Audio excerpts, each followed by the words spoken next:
Okay, hello everybody. Ayan. So, meron tayo, kung makikita nyo, meron tayong mga naka-plastic dito na mga vegetables. So, ito ay worth 1,390 lahat.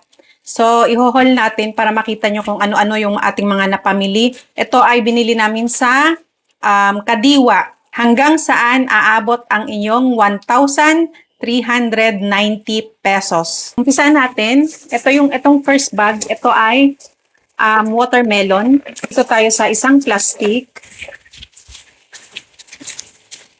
Sa isang plastic ay meron tayo ditong dalawang mani. Ayan. Adobong mani.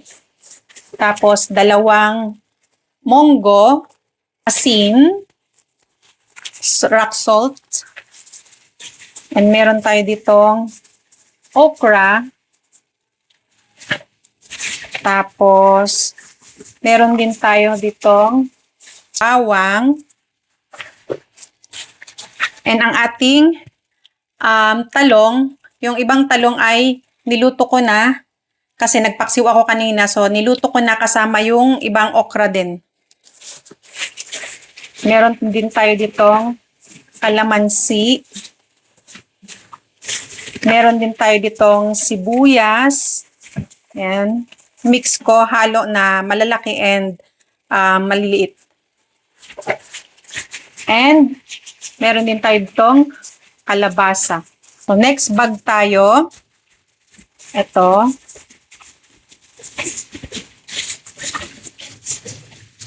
Si Mr. ay nag-crave ng nilagang saging. So, kumuha siya ng ito. Dalawang ganyan.